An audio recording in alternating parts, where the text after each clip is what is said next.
فبأي آلاء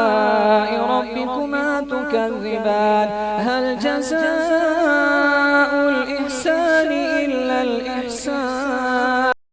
العالمين الرحمن الرحيم مالك يوم الدين إياك نعبد وإياك نستعين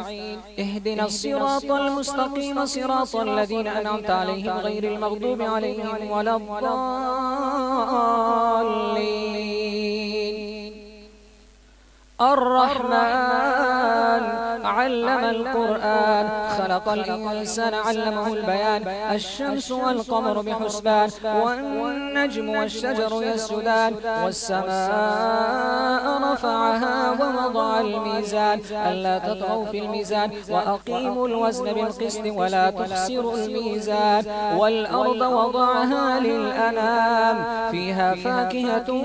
والنخل ذات الأكمام والحب ذو العصف والريحان فبأي آلاء ربكما تكذبان خلق الإنسان من صلصال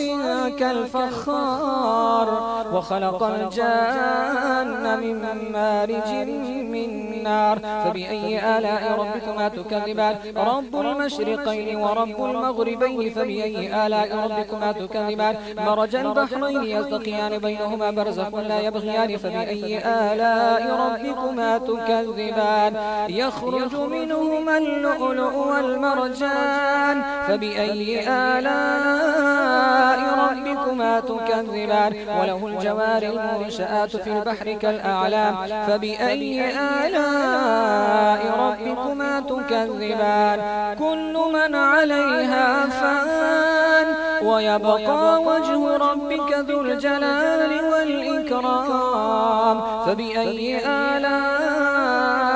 ربكما تكذبان يسأله ما في السماوات والأرض كل يوم وفي شأن فبأي آلاء ربكما تكذبان سنفرغ لكم أيها الثقلان فبأي آلاء ربكما تكذبان يا معشر الجن والإنس إن استطعتم أن تنفذوا من أقطار السماوات والأرض فانفذوا لا تنفذون إلا بسلطان فبأي آلاء ربكما تكذبان يرسل عليكما شواظ من نار ونحاس فلا تنتصران فبأي آلاء ربكما تكذبان فإذا انشقت السماء فكانت وردة كالدهان فبأي آلاء ربكما تكذبان فيومئذ لا يسأل عن ذنبه إنس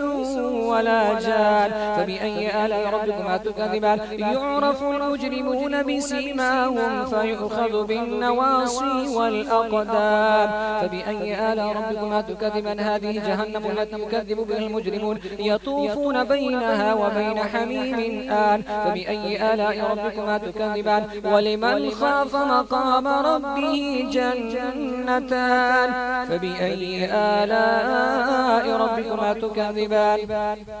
ذواتا أفنان فبأي آلاء ربكما تكذبان فيهما عينان تجريان فبأي آلاء ربكما تكذبان فيهما من كل فاكهة زوجان فبأي آلاء ربكما تكذبان متكئين على رفرف خضر وعبقري حسان فبأي آلاء ربكما تكذبان لم يطمثهن إنس قبلهم ولا فيهن قاصرات الطرف لم يطمثهن إنس قبلهم ولا جان فبأي آلاء ربكما تكذبان كأنهن الياقوت والمرجان فبأي آلاء ربكما تكذبان هل جزاء الإحسان إلا الإحسان فبأي آلاء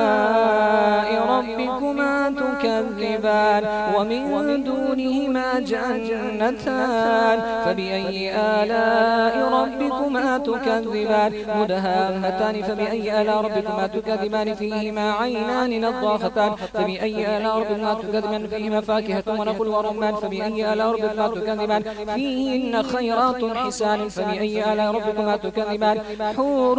مقصورات في الخيام فبأي آلاء ربكما تكذبان لم يطمثهن يطمثهن إنس قبلهم ولا جان فبأي آلاء ربكما تكذبان تبارك اسم ربك ذي الجلال والإكرام